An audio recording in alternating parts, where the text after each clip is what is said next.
Okay, good evening, everybody. Thank you for joining us.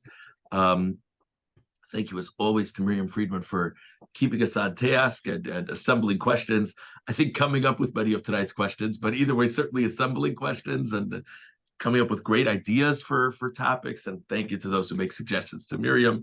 So I think it's certainly a relevant topic tonight. Halachos involving matters of the workplace. As we always do, I'm going to first go through the list of questions that were submitted. People should feel free to put things in the chat, but I'm not going to pay much attention to the chat until after we get through all the list of questions, and then we'll go on to the chat.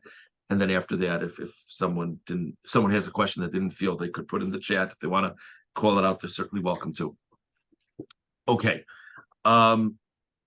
Question number one, and we have a few questions of this genre, and it's certainly appropriate for the time of year. I think it was one of the motivations of us doing it this time, is may one give an end-of-year gift to a non-Jew?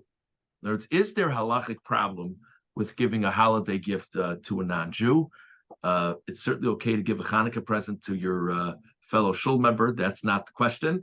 But to give a holiday gift to a non-Jew, and presumably this is being construed as a gift in honor of December 25th. I must say, my grandmother, Alea Shalom, her birthday was December 25th, and we would always call to wish her a happy birthday. My grandfather also. Oh, yeah? And she would always say, yeah, the whole world is celebrating my birthday. They're all stopping to celebrate my birthday. So it's an interesting question.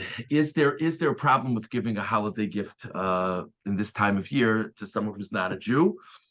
So let's kind of break it down. The Gemara talks about a specific halachic issue with giving gifts around, specifically on the holiday, on an Avodah Zarah holiday, a holiday connecting to idol worship, because it's possible they would take your gift and use it in some way in service.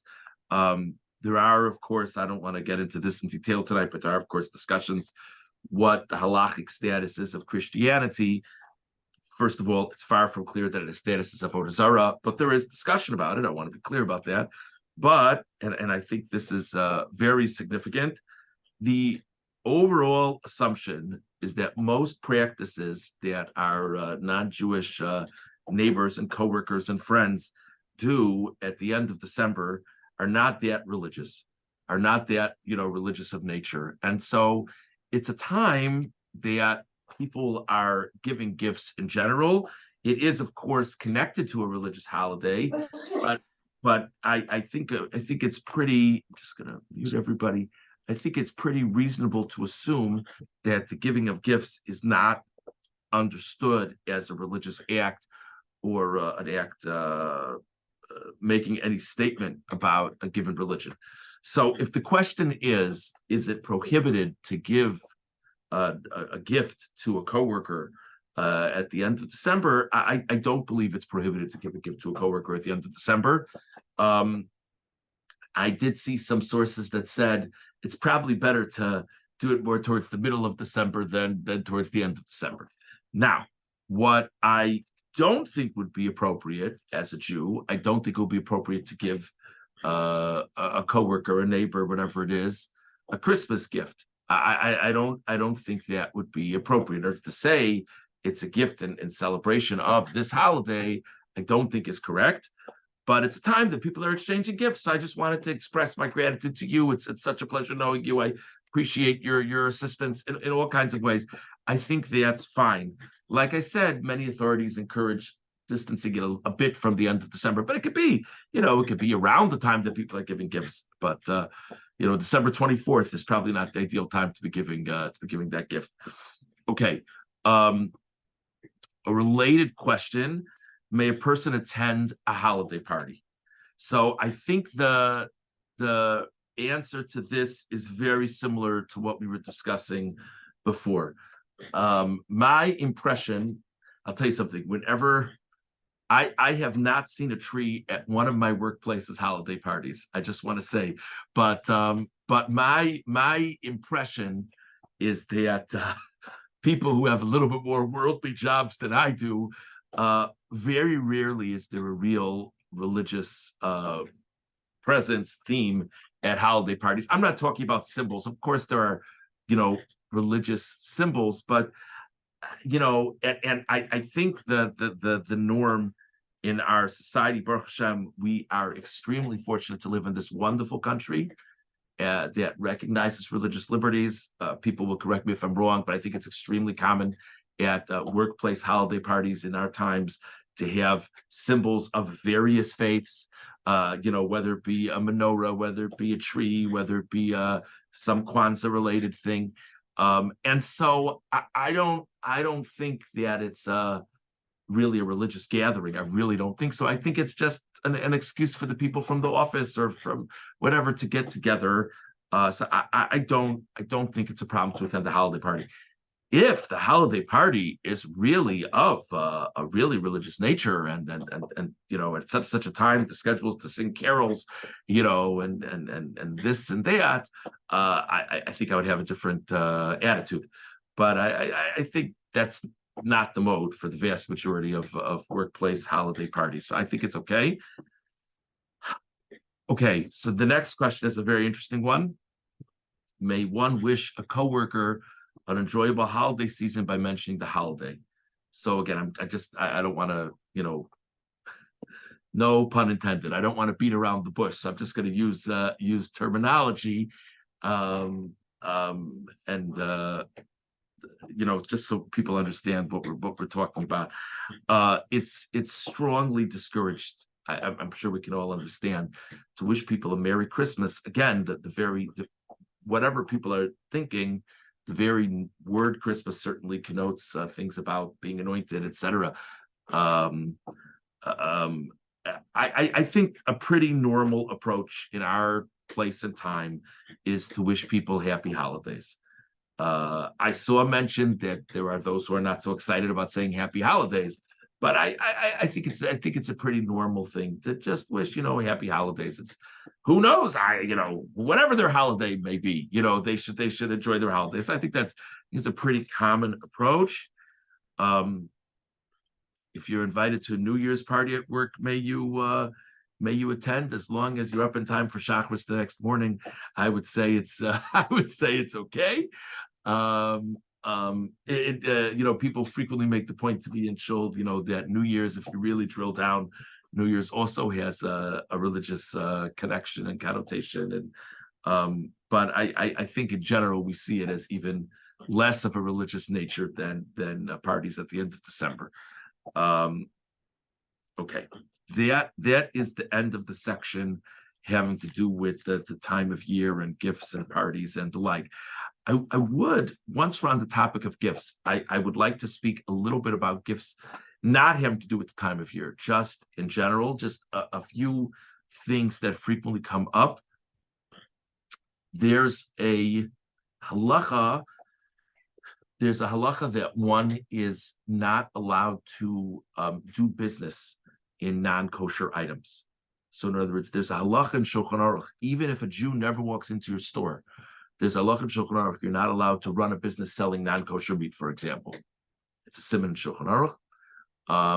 And so an interesting connection is that there's also a halachic issue with giving things to a person as payment, for example. So in other words, let's say you have an employee and you have a choice. You can either give them this time of year, you can either give them a bonus, or you can give them a big turkey, a non-kosher one. So there's a halachic problem with giving them a big turkey as a gift, because in some sense that gift, it's a little bit, hopefully, it boosts morale, it makes them feel appreciated, so on and so forth. It's sort of, on some sense, like doing business. Now, if I end up with something non-kosher in my house, so for example, let's say I accidentally bought something, yeah, or let's say I accidentally, trafed up something or another, and I made, a perfectly fine, pan of brownies, but I realized I used a non-kosher ingredient in it. and I'd rather not throw it in the garbage can. So can I give it to my neighbor? May I give it to my cleaning lady? Like, yeah. So when it's something that like I made by accident, then we're pretty lenient about that. But the idea of like actively giving a gift of something fundamentally non-kosher, like meat or something of that sort. So there's a halachic issue with that. So it's worthwhile to keep in mind. I do get asked the question every now and then. I guess someone gifted me, some steaks, a turkey, whatever it is. They're not kosher. May I give them as a gift to my coworker? That seems to be frowned upon in halacha. What I saw that's interesting is may one give gift cards to a market, to a restaurant, so among our tribe to give a gift card to the local kosher restaurant makes a lot of sense. If we have a coworker who lives in DC, they might think it a bit strange to give them a gift card to an establishment in the Campbell Shopping Center. So it seems that if it's something that the only things you could get at that establishment are fundamentally non-kosher, like non-kosher fish or non-kosher meat, or it would seem to be a problem. But I think there are many, many non-kosher establishments that theoretically a person could, acquire something there, order something there that's not non-kosher at its core. And so that I think would be okay. I want to mention a specific one that normally takes people for a loop. Wine.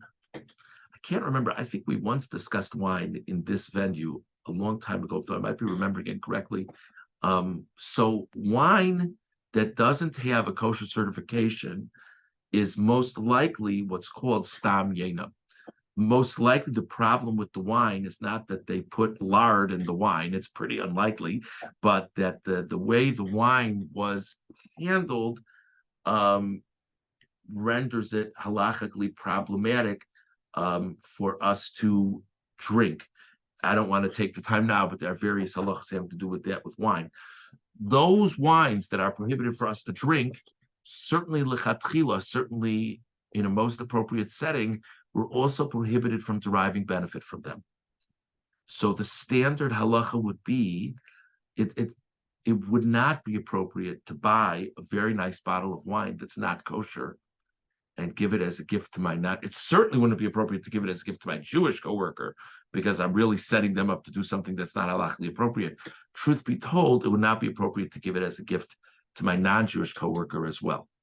So that's just things worthy of keeping in mind. Okay. The next category, how do the laws of yichud apply at work? What if one has a meeting with someone of the opposite gender? Okay, so I want to start on the ground floor and kind of move up. I just want to make sure we're all on the same page. What's meant by yichud is there are various, the truth is part of the source of yichud is from the Torah, but many of the laws of yichud are from the rabbis. Restrictions of a man and a woman to be in a secluded area. I think one only need do a Google search or read whatever paper or magazine of the times and recognize that the rabbis knew what they were talking about. And there are many, many situations where people succumb to desires. Sometimes both parties make a mutual decision. Sometimes, again, this, of course, has become a major point of focus, rightfully so, with the Me Too movement, for example. Sometimes one party might really be pressuring another party to do something, and maybe pressuring is too gentle a word. And many of these problems originate from men and women being in secluded areas. So how does this work, practically speaking, in the workplace? So let me just speak broadly. If I was giving someone general advice about Hilchos Yichud, what I would say would be that a man, obviously we're not talking about a married couple, we're not talking about close relatives, we're talking about a man and woman, whether they be, in other words, if one of the parties is Jewish, whether the other party is Jewish or non-Jewish, there is an issue of Yichud. Okay. The basic premise is if it's plausible that people will be coming and going, it's not a concern in terms of yichud. That's the basic premise. So it really depends on the dynamic in the specific work setting. My guess is that many meetings at work, there are various people around the table.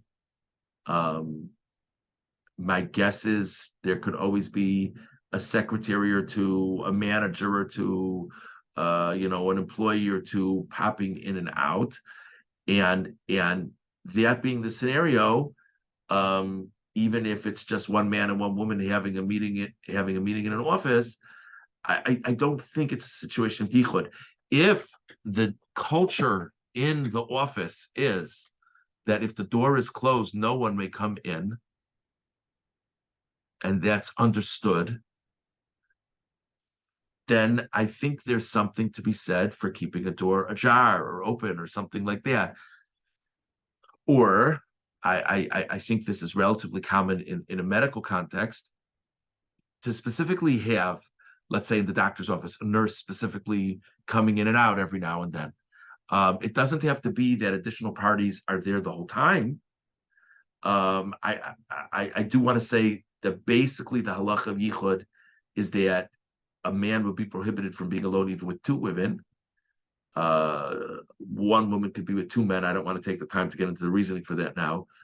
But basically, if the setting is that people could be coming in and out, or even if people aren't going to be coming in and out, but the meeting is taking place in front of a window, let's say it's like a boardroom or something like that, and there's a large window, and anyone walking down the hall, if they turn to their side, they'll see what's going on in the boardroom. So that also should be all right. I sometimes am asked the question, what about late night meetings? So I think you could still say, first of all, I think many people's place of employments late night, there could still be a lot of people popping in and out. Many of us work in offices that various people are working late, but sometimes it's not the case. And sometimes it's very clear that everybody's going for the night. I do think that the janitorial crew could make a difference in this regard as well. In other words, even if everyone is gone for the night, even if the staff is gone for the night, but the cleaning crew, they're floating around, they're in and out. I think that helps as well.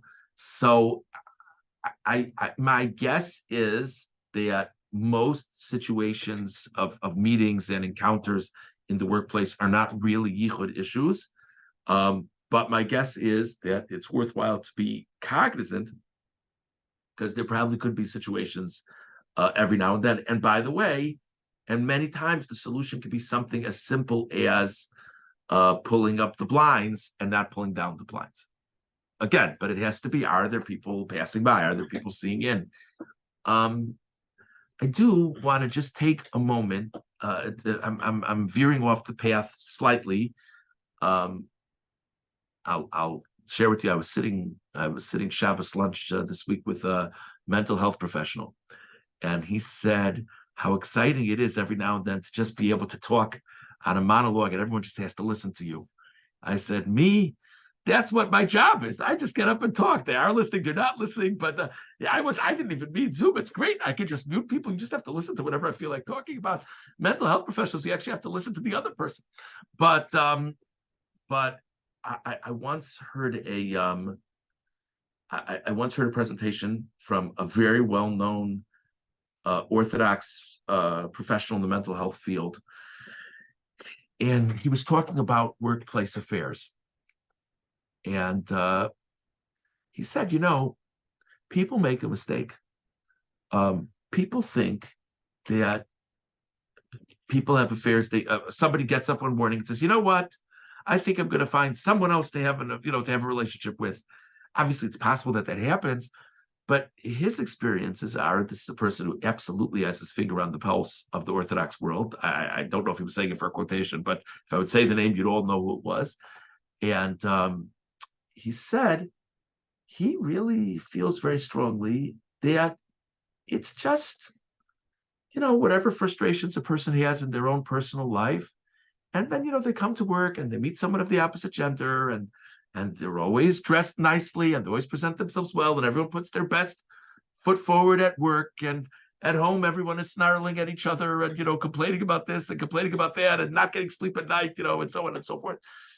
And so I do think whether or not something is a specific violation of Hilchos Yichud, I do think it's appropriate for us as thoughtful people to be cautious and thoughtful about if we are creating a dynamic where maybe we're not setting up certain barriers between people of the opposite gender. Please understand, I don't mean we should all be walking around, with partitions around us and mechitzos. I'm not saying that at all. But whether or not something's a violation of Hilchos Yichud, I think it's worthwhile to keep the fact that the rabbis made laws of Yichud because people do have temptations, and just keep that in mind. I was very inspired. There's someone in our community who once was considering a position, and it was a good professional opportunity for the person, but they had a concern that literally day in, day out they'd be in a Yichud situation. They described the layout of the office, they described the people, and we had a conversation and we went through some details, and I explained to him how I thought he could work around the Yichud situation. But I just shared this other issue with him just for his consideration. And I was very inspired. The person got back to me, said he thought a lot about what I said, and he turned down the job because he thought the health of his marriage was more important than risking other things. So it just, again, everyone's different, and we're certainly not talking about set halachos, but it just it's worthwhile to be cognizant of things. Okay. May one shake hands with someone of the opposite gender at a meeting? This is a very common question, a very real question, and you get different opinions about it.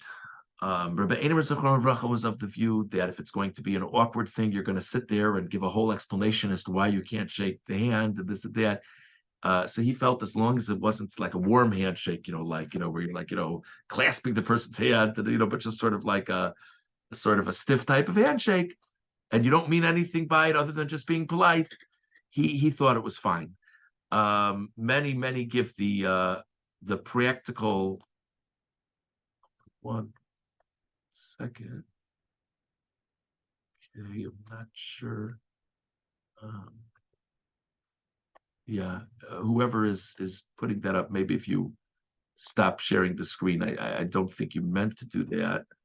Trying to find the way to. Menashe, do you remember how I thought I knew how to do this? I can't because I'm not a co-host. If you try sharing you can, as host, can share your screen and then close your share, and that'll do it. Okay, thank you, Menashe. I just have to figure out what to share to now. Okay. Thank you. Okay, thank you very much. Sorry for that interruption, everybody. And let me just. Okay. So many people give the advice that many times we walk into a room, if we kind of keep our hands at our sides and we sort of bow our head to the person or wave or something like that. But if a person extends his hand or her hand, when people ask me that question, I say if it's going to be an awkward or embarrassing situation, it's all right to shake the person's hand. I wouldn't encourage someone to initiate a handshake, but I personally would say it's all right to shake the person's hand if they extend their hand in that way. If it's a person that you're going to have regular dealings with and they understand already that we're different as Orthodox Jews and there are different rules, etc., and one can privately explain to them, it's probably not a bad idea. Okay. Final section of questions. What about eating at a non-kosher establishment? Actually, not the final set, the second to final set, sorry. Eating at a non-kosher establishment. So let's just break this down a little bit. what the questioner means is either they order a kosher meal for you, you know what I mean, and they come with a nice wrapped up thing, about 17 pieces of aluminum foil and saran wrap, etc. That's one possibility. Of course, the other possibility is maybe there are foods there that maybe you're just drinking, or maybe they brought you grapes or whatever it is. So the question is that maris ayin? Would it be that a person would walk by and see you eating in a known non-kosher establishment and say, "What's wrong with this person?" Or, "I guess it's kosher, and I'll have some too." Is that a concern, or is that not a concern? So I would say, and many authorities say this, that it's so common today to have workplace meetings. I mean, if you think about it for a second, if you were in some hotel for an event and you walked by, a restaurant at the hotel, a nice upscale establishment, and you peeked in and you saw somebody from the neighborhood at the thing, what would be the first thing you would assume? I would not assume, wow, I wonder what they're ordering. I would assume that there's some business meeting and they're there and they're just drinking, or they're just having this or just having that. Something that's not a kashrus concern. So because of that, it's not a maris ayin concern. What's interesting is, so let's say a person's really having a full-fledged meal. They're having this full meal, because they ordered, many kosher caterers will send a sealed thing to a non-kosher place, so that a person can partake. So that's a little bit more complicated, of course, because a person walks by, sees, wow, this is like real food this person is eating, what's going on? So what we normally say is it still is not maris ayin, because all they need to do, if they look a little bit closer, they'll see the 15 pieces of aluminum foil, right next to the person. So it's pretty obvious what's going on. Or they'll see that the plate clearly looks different, or the cutlery clearly looks different. If they work so hard to make it look exactly the same, and they're cautious to move everything away, then maybe it's not so good, because maybe that is more of a maris ayin. Okay. Yes, I think whatever the concerns would be about maris ayin, it doesn't really matter if a person looks Jewish or doesn't look Jewish. In other words, if we're concerned that people will misunderstand, one never knows. I'm sure we all know stories like this. I remember years ago, a woman whose husband was a principal in like a small out of town Jewish day school. They were on some like cross country trip, and they were waiting in line to just get a drink, and whatever, establishment, it was just a hot day.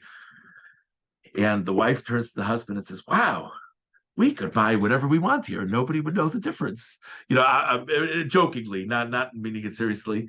And it was kind of they both got a chuckle, and they turned around that there was some kid from school right behind them on the same vacation. So it's so in terms of maris ayin, we're really not interested in, maybe people do know me, maybe people don't know me, maybe I do look Jewish, maybe I don't look Jewish. Doesn't really make much of a distinction in terms of that. Okay. May one work on Chol Hamoed? So that's a very interesting question. So the basic way, I believe, the basic way to look at Chol Hamoed is, and this is really the basic halacha, if something is prohibited to do on Yom Tiv, it's prohibited to do on Chol Hamoed, with specific exceptions. So, for example, if it will enhance your joy of Yom Tiv and it's not an intricate task, you're allowed to do it. So that's why we're allowed to drive our cars around on Chol Hamoed, to go to shul or to go shopping, because this is all part of the Yom Tov experience, or to go on a family trip to the zoo. We're allowed to drive or take the metro, because it's all for the joy of Yom Tov, of Chol Hamoed. One classic, and this is probably the most important exception to know, is what's called davar ha'aved. Davar ha'aved means a person will experience a significant loss if they don't do whatever task. So many people only have so many vacation days, and many people need to take many vacation days for Yom Tiv. And the person needs a certain number of vacation days for themselves, for whether it be for personal matters, whether it be just to take a vacation with the family. And if a person now needs to use all their vacation days for Chol Hamoed, that's going to be a significant lost the person. Obviously, if a person's going to start violating their vacation days, that could really be bad. That could mean lost money, and that could mean lost job. So that's the most classic reason why a person would be allowed to work on Chol Hamoed, because it's considered davar aved. If a person is in business for themselves, it's a little more of a complicated question. But many times a person is concerned that if they totally close their business down for a whole week, and again, at a time that clients are totally assuming that they're going to be open and available, they could lose those clients. So that's also, I do have people call me with very specific questions about their circumstances. Are they allowed to go to work? Are they not allowed to go to work? Is it a davar aved? Is it not a davar aved? And I call a vote to those people, and I find those discussions to be very inspiring, that a person's thinking about it so much. But it is a halachic issue about working Chol Hamoed, but I'd say the vast majority of the time it is permissible, but it is worth reflecting on it. Before I pass things over to the chat, I want to just bring one book up to the screen. Probably some of you have probably seen it. It's a very nicely done book, with anecdotes and many halachic sources, and it's sort of an eye opener as to what might be issues. And if someone sees something in this book, it's in English. If someone sees something in this book and it's of concern to them, of course you're welcome to contact me. Maybe I would tell you don't have to be so strict or whatever it is. But I just want to show you a book for a moment.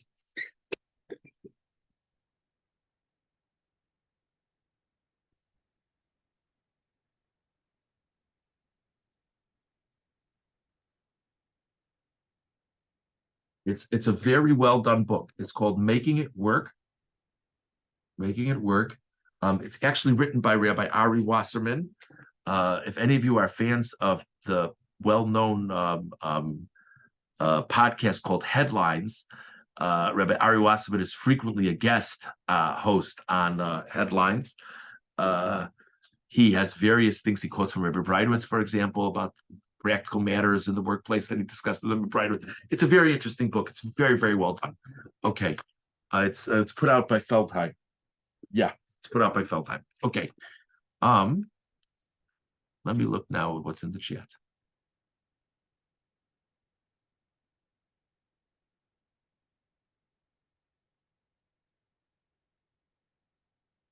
Okay, somebody wrote to me something about a tree. I have no idea what that's a reference to. It must have been something. I don't know.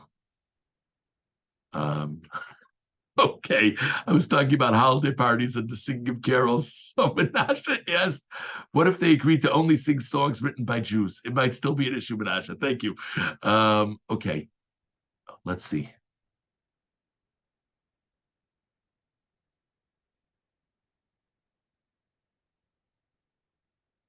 Okay, Ariel, that's a very excellent question. I appreciate you sharing it. I would say, as long as it's plausible that another person could come in unannounced with their badge. In other words, you're not expecting a female coworker to come in. It could be a male coworker is going to come in a minute as well.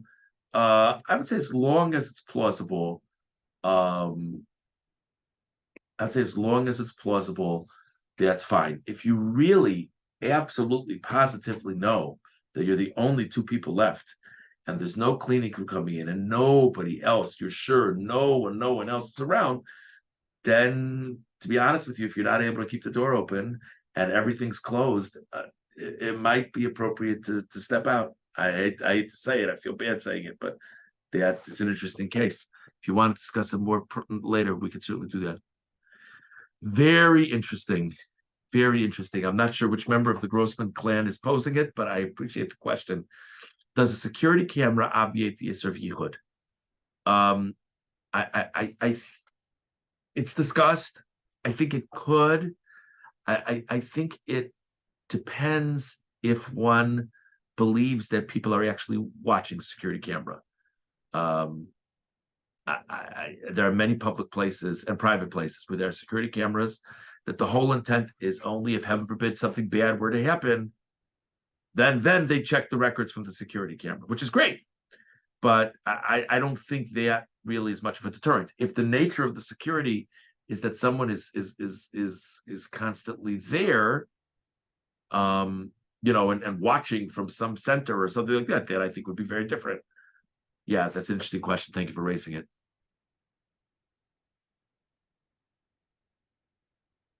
Oh, okay. Thank you, Elaine, for the explanation. So I had said that there's no holiday trees where I work. Never at a holiday party of my workplace have I seen a tree there. And so Elaine wrote, there's a tree under the steps going up to the balcony. Thank you. Thank you very much. Okay. Any other comments? Welcome to call anything out if you'd like. Okay. Okay, thank you very much. Thank you to the people who submitted questions, and I hope this was thought-inducing and helpful, and thank you for taking the time to join us. Okay, be well, everybody. Take care. Thank you, Oh, Rabbi. someone saying something? Thank you, Rabbi Rosenbaum. Thank you. Thank you. Thank you. Thank you.